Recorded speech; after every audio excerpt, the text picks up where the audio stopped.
représente ce vote pour le maire de la ville de Thiès, Talla Sylla, rappelons-le, qui fut directeur de campagne de la coalition ADT, qui a appelé au boycott. Je voudrais d'abord rendre grâce à Dieu et me féliciter de cette mobilisation parce que nous faisons partie de ceux qui ont dans ce monde le privilège d'aller voter et dans la paix. C'est un événement important dans une république puisque c'est l'acte par lequel les citoyens qui sont les seuls détenteurs de la souveraineté ont la possibilité de choisir leurs représentants dans le calme et dans la sérénité. Nous sommes dans une république et nous avons une constitution qui, en son article 3, dit clairement que la souveraineté appartient au peuple, qui l'exerce par l'intermédiaire de ses représentants, qui ont bien sûr, dans le cadre de cette élection particulière, la possibilité de voter, c'est-à-dire les conseillers, pour venir participer au choix des hauts conseillers. Donc j'ai pu le faire dans les meilleures conditions. Je me suis renseigné auprès des représentants donc, de la commission électorale départementale autonome qui, hormis le cas de Bintekan de Kayar, Binteka, mais dont le nom sur le fichier était Bintekan, en fait, n'ont trouvé ces représentants aucun problème du point de vue de l'organisation. Je voudrais donc, au-delà donc de mon vote, du vote vraiment de certains de mes amis, aujourd'hui avec qui je me suis retrouvé donc dans ce centre de vote. Je voudrais me réjouir donc vraiment de la parfaite organisation du vote ici au niveau de Thiès, pour ce qui concerne le département. Quelle est la pertinence du HCCT selon vous en tant que maire de ville? Je ne suis pas venu pour me prononcer sur cette pertinence. C'est une institution qui est prévue par notre constitution, c'est une institution qui existe. À partir de ce moment-là, si j'ai vraiment la possibilité de voter, je viens voter.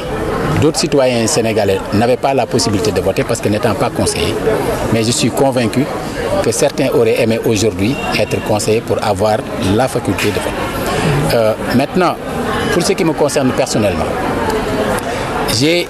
très tôt milité dans le PAI, où on m'a enseigné qu'il fallait jamais boycotter une élection. J'ai adhéré au PAI, j'avais 14 ans en 1980, mais j'ai démissionné du PAI en 1988 parce que le PAI qui m'avait enseigné qu'il ne fallait pas boycotter avait boycotté les élections. Ensuite, en 2007,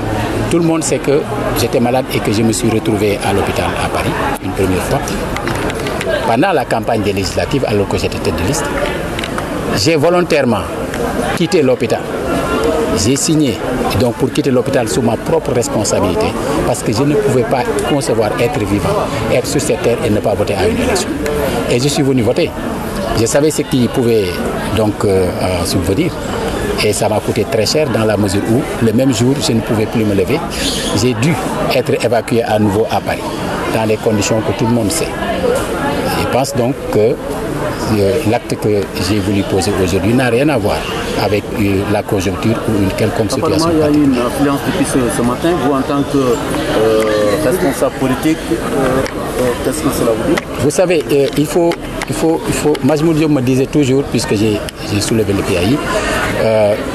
il me disait, méfie-toi du présent. Le présent, c'est la boue et c'est l'embourbement. Il faut toujours envisager les choses du point de vue de l'avenir. Aujourd'hui, on peut être dans l'opposition, demain, on se retrouve au pouvoir.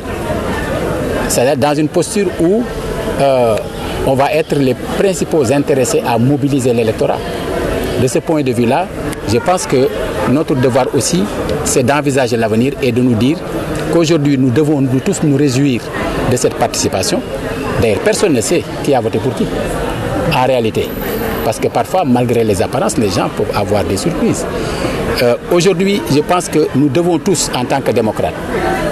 vraiment sans tenir compte de nos appartenances partisanes ou de mouvements ou autres, nous réjouir du fait que la grande majorité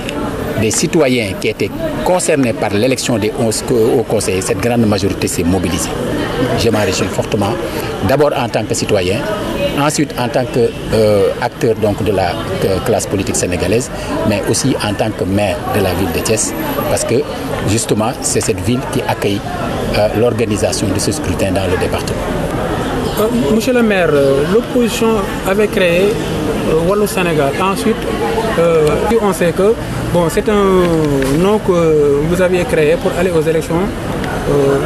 législatives de 2007 ou 2009. 2009 plutôt. Je n'emploierai pas le terme injonction, puisque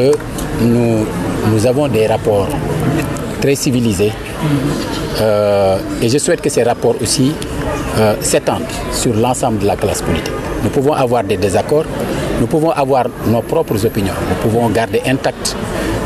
nos convictions, garder intacte notre capacité d'indignation, mais changer le mode de restitution de ces convictions et essayer d'entretenir au niveau de la classe politique des rapports qui puissent nous permettre chaque fois que nécessaire d'échanger, de discuter. Donc j'ai pris langue avec des responsables donc,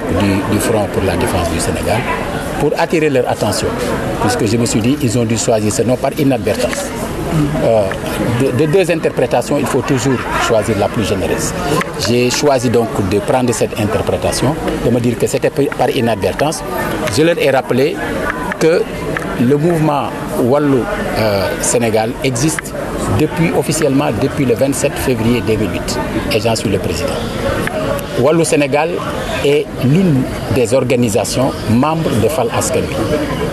Ce n'est pas parce que nous sommes membres de Fal Askan Wi que nous n'existons plus. La preuve, je lui ai dit, le PDS est membre du FDS, mais personne d'autre ne peut créer à côté un mouvement et l'appeler SOPI. C'est exactement la même chose. Et ils ont vraiment tenu compte de ce que j'ai dit et le lendemain, ils ont changé. Je tiens quand même à saluer vraiment cette maturité. Et je pense que sur bien des questions, je pense que si on se comportait comme ça au niveau de la classe politique sénégalaise, on éviterait beaucoup de problèmes. Nous expliquer Sénégalais yi lay déglu ce vote tey bi. waaw bu fekkee Sénégalais yi ngay wax yaakaar naa su ma ñëwul woon la ñuy am mbetteel ndax d'abord lii élection la te élection mooy bisu bu citoyen yi moom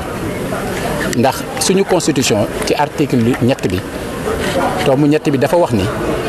sañ-sañ bi askan wi moo ko moom te moo koy dénkaane xam nga dénkaane boobu ci élection lay jaar wala mu doxalal ko boppam ci référendum bi ñuy wax oui ou non ñu teg ca nag ni amul benn pàcc ci réew mi wala benn doomu aadama ci réew mi bu mën a aaki moo sañ-sañ bi am na réew yoo xam ne tey boo fa demee doo fa gis élection wala même buñ ko bindee ci seen kayit mënuñu koo jëfee ndax dañoo nekkul ci jàmm kon pour man lii lu am solo la loo xam ne ñun am nañ ko ci suñu jamono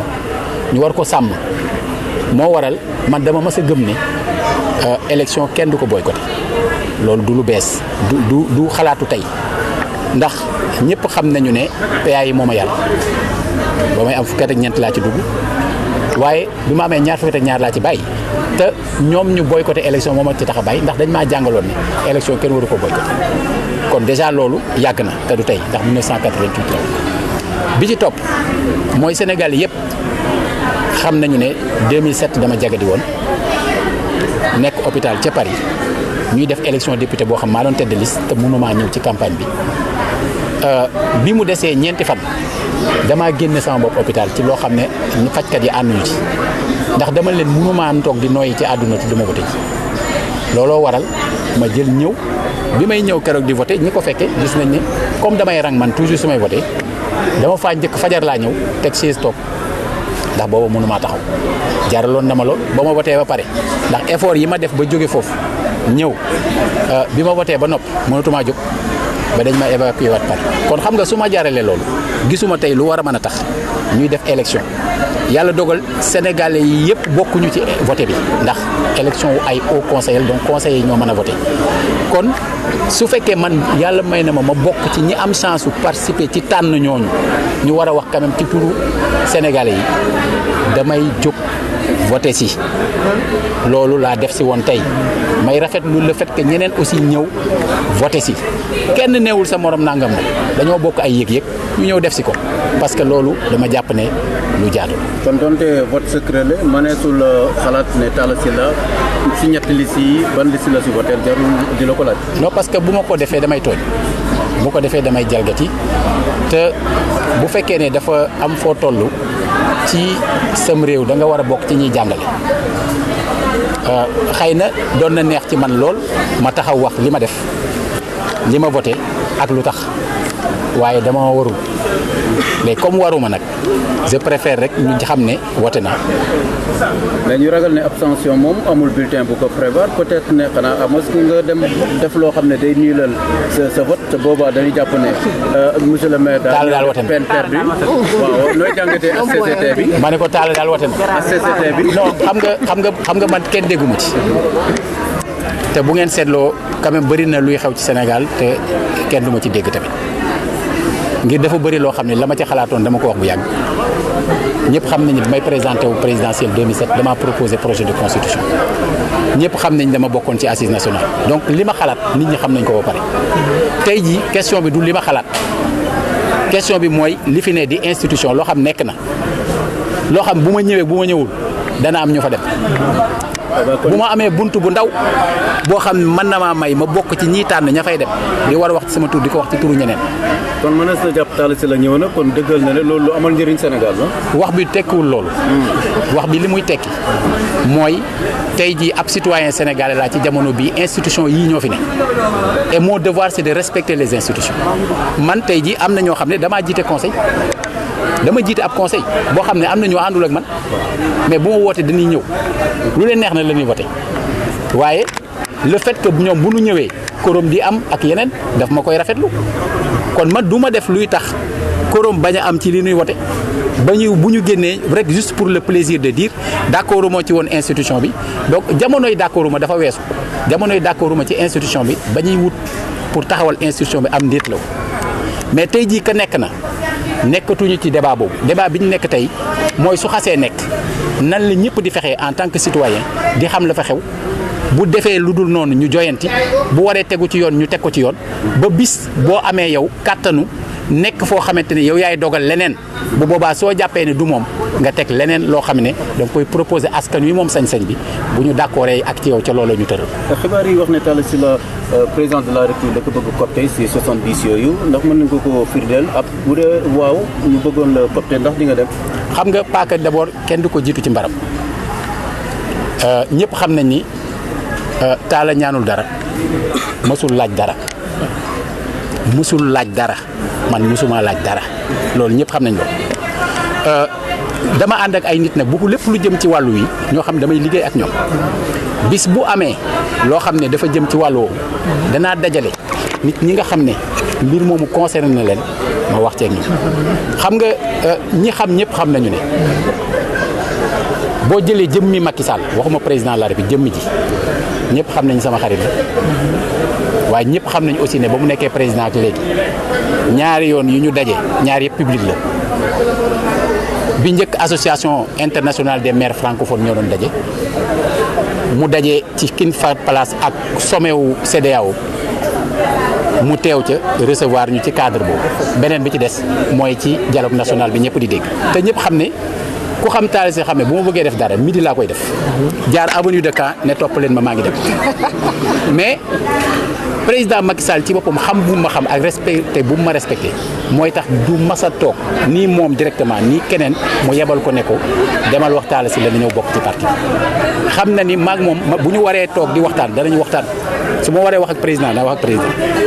su ma waree wax ak premier ministre wax ak moom su ma waree wax ak beneen leader politique bu nekk ci opposition bi dinaa ko def parce que je suis un homme libre bu boobaa ce sera en fonction de l'idée que je me fais de lan mooy intérêt Sénégal ak intérêt Thiès te waxtu woowu